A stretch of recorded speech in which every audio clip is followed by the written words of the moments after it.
Si el nivel 1 de Super Mario es una masterclass sobre cómo hacer un nivel de plataformeo, su contraparte en los juegos de aventura es, sin duda, el primer nivel del primer Zelda, también conocido como el Águila. Pero para este análisis no me he limitado solo a jugar la mazmorra, sino que la he recreado con gráficos de los oráculos. Es completamente jugable y les dejaré el link de descarga en el comentario fijado. Y si no sabes cómo jugar Quest de Zelda Classic, puedes ir a ver este video. Ahora, prepárense para un análisis demasiado exhaustivo del primer nivel del primer Zelda. Un video que revela...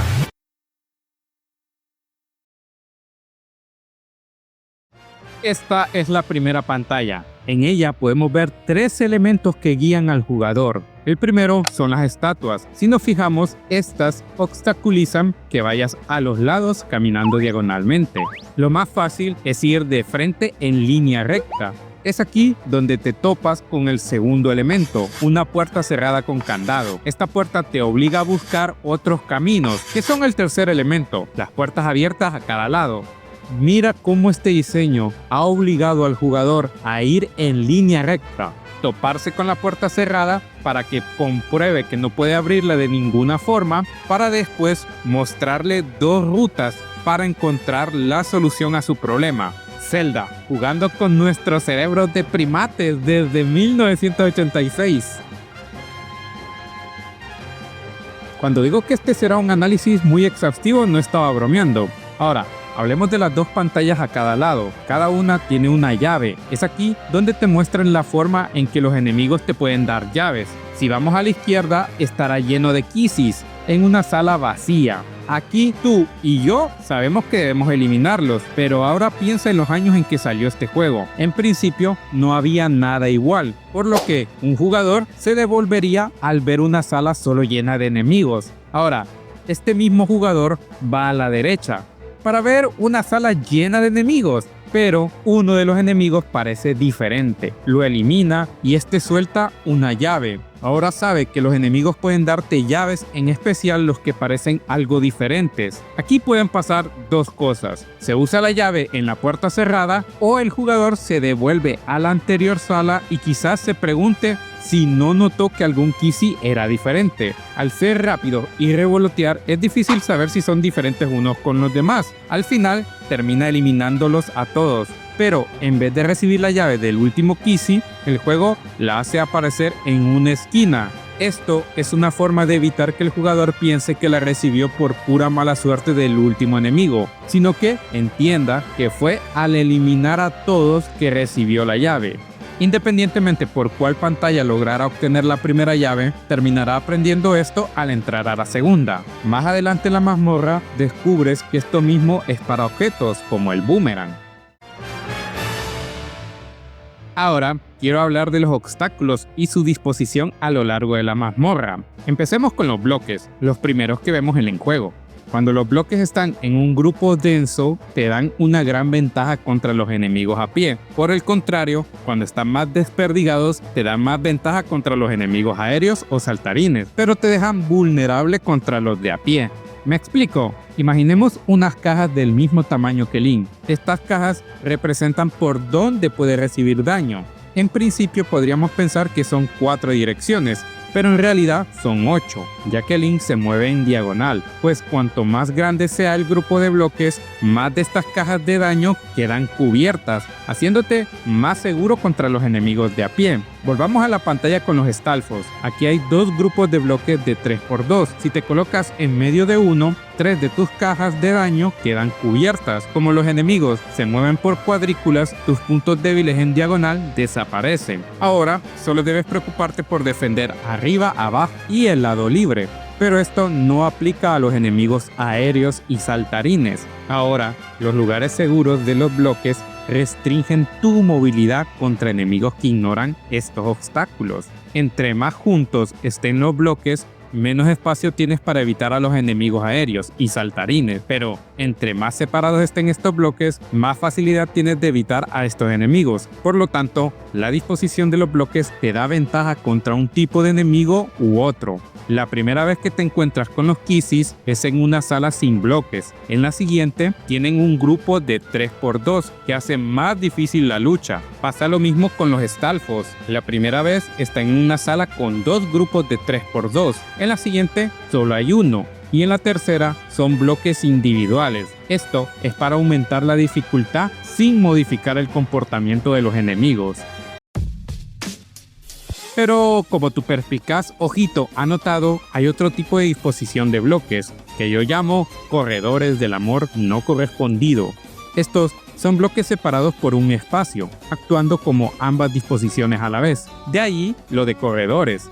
Estos no dejan mucho espacio a la movilidad, haciendo que le des piquitos a todos los enemigos sin querer. De ahí amor no correspondido, porque solo tú sales herido. Esta disposición es el epítome de la dificultad en el nivel 1. Es por ello que colocan a los enemigos con menos movilidad, los Wallmaster, pero que más fácilmente te pueden acorralar al aparecer desde los muros. Por eso, la llave está junto a una pared en una esquina, para que se note que estás en la parte final de la mazmorra. Los otros obstáculos son las trampas que se activan al pasar. El juego te las presenta de una forma que te obliga a activarlas para poder llegar a la sala del arco. De esta forma te acostumbras a este tipo de trampas. La disposición de los bloques aquí hacen que mínimo debas activarlas 2 veces en horizontal e igual manera 2 veces en vertical, ya que las verticales se activan al entrar y salir de la habitación. Antes de esta sala hay un par de salas con otro obstáculo que limita la movilidad, el agua. La primera sala son pasillos estrechos, no hay mucha movilidad, en realidad solo puedes avanzar o retroceder. Esto es fulminante con enemigos aéreos, es por ello que te colocan Stalfos, para que no sea muy complicado. La segunda no es tan pasillera, pero aquí te ponen a enemigos con boomerang, para que te acostumbres a la ventaja que tienen los enemigos con proyectiles en estas salas, de las cuales habrán muchas más en el juego. Los últimos obstáculos son las puertas y puzzles que se activan eliminando a todos los enemigos. Las puertas, en mi opinión, están mejor resueltas que los bloques. La puerta cerrada te obliga a eliminar a todos los enemigos para que se abra, pero esto tiene una debilidad. Si llevas una llave, puedes saltarte el eliminarlos sin darte cuenta que esto abre esa puerta cerrada. Esta sala te lleva a la sala con el bloque y los gel. Si los eliminas, puedes mover el bloque y abrir la puerta cerrada. La lógica de diseño es clara. Antes de esta, ya has pasado por 3 salas que te obligan a eliminar a todos los enemigos. Y en la anterior tenías que hacer lo mismo para abrir una puerta idéntica a esta. Al no abrirse, el jugador supondría que la clave es el bloque. Muy genial, todos los conceptos bien hilados para llegar a una resolución lógica. Si no fuera por lo que mencioné antes, que si llevas una llave, te saltas toda esta explicación. Al entrar a la sala de los gel, no sabrías qué hacer.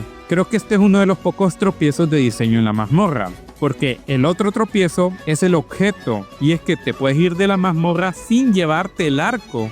El problema es que si has sido muy juicioso, tendrías 3 llaves, usarías 2 antes y la tercera en la sala del mapa. Es verdad que hay 2 caminos en esta sala, pero si tienes la tercera llave puedes ir recto y más adelante no hay nada que impida avanzar hasta el jefe y la pieza de la trifuerza, saltándote el arco.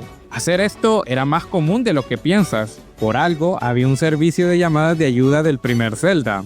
Hablo en mayor profundidad de este problema de Zelda 1, Zelda 2 y de A Link to the Past en este video. ¿Cuántas rutas hay para terminar la mazmorra? Pues la ruta normal y la que hace la mayoría te pide usar las 6 llaves de la mazmorra. La única manera de usar menos es que te dejes el arco tirado. ¿O no es la única ruta? Pues déjame decirte que existe una mecánica que es única de este juego y que no volvimos a ver en ningún otro de la saga.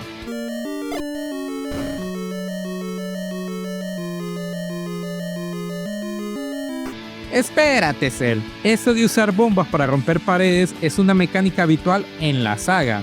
Eso es verdad, pero no como en el primer Zelda. Y no hablo de que aquí no estuvieran marcadas las paredes. La verdadera mecánica es que si 2 salas contiguas compartían una pared y no habían obstáculos, podías poner una bomba para abrir un agujero y saltarte salas, puertas con candado y puzzles. Es por eso que puedes obtener la trifuerza con solo 2 llaves en esta mazmorra, o 4 para tener el arco, lo cual te deja con 2 llaves extra. Y es que tanto aquí como en Zelda 2, cualquier llave sirve para cualquier mazmorra, por lo que te las puedes ahorrar y usarlas en mazmorras posteriores. Usando bombas, la sala con los Kisses se vuelve opcional, ahorrándote esa llave. La puerta con candado de la sala del mapa también se vuelve opcional. Esta mecánica no es única de esta mazmorra. De hecho, se vuelve la única forma de avanzar en las mazmorras finales, pero estaba presente desde la primera. Por eso, en una segunda partida, buscabas si podías explotar paredes en la primera mazmorra y te dabas cuenta que podías ahorrarte estas 2 llaves. En la segunda mazmorra podías ahorrártelas todas, 3 en la tercera y las risas en la cuarta, abriendo puerta tras puerta con tantas llaves que llevabas. O si eras codicioso, te podías ahorrar otras 2 llaves en esta mazmorra. Es una mecánica que descubrías muy adelante en la aventura, pero que siempre estuvo presente desde la primera mazmorra. Esto hacía de una segunda partida a la Fir Quest un deleite y demostraba que el juego aún te podía sorprender en su mazmorra más sencilla.